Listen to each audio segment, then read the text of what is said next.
Aujourd'hui on va faire un risotto de butternut au chorizo et au cabillaud. Je trouve que c'est vraiment une association qui marche très bien et c'est délicieux.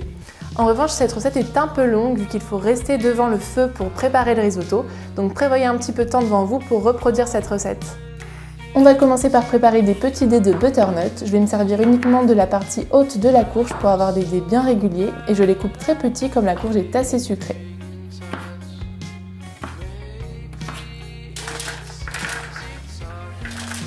Je les dépose sur une plaque de cuisson, les arrose d'huile d'olive, de sel et de poivre et enfin j'ajoute du thym. Je vais les enfourner pour environ 30 minutes à 200 degrés. On passe maintenant au risotto et je vais commencer par émincer un oignon que je vais faire revenir dans une poêle. Vous pouvez mettre de l'huile d'olive ou du beurre pour encore plus de gourmandise.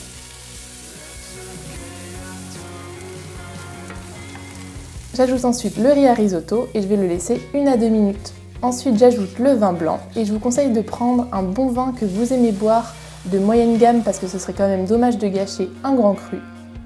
Je laisse le vin s'évaporer et en parallèle j'ai préparé un bouillon et je vais venir arroser le risotto toutes les 2 minutes environ en remuant bien et en le laissant cuire à feu moyen. Il faut vraiment garder le risotto bien imbibé mais il ne faut pas le noyer. Je vais saler et poivrer.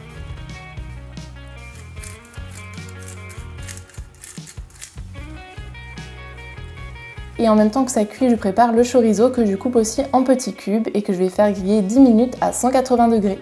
Faites attention, le chorizo peut vite cramer. Je prépare aussi le cabillaud que je vais faire cuire en papillotes. Donc j'assaisonne avec du citron, du sel, du poivre et du thym et je vais l'enfourner pendant 20 minutes à 180 degrés.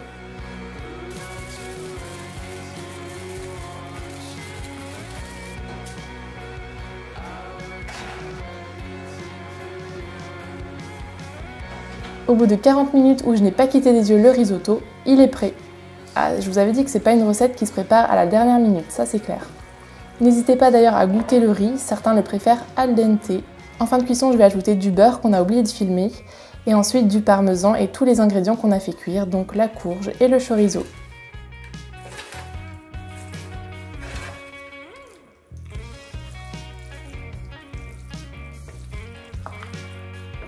Pour la présentation, j'aime bien disposer le risotto dans l'assiette et ajouter le cabillaud sur le dessus. J'espère que la recette vous a plu. Surtout, n'hésitez pas à nous dire en commentaire quels sont vos risottos préférés parce que ça peut nous donner des idées. Et moi, je vous dis à bientôt pour de prochaines recettes. Ciao, ciao!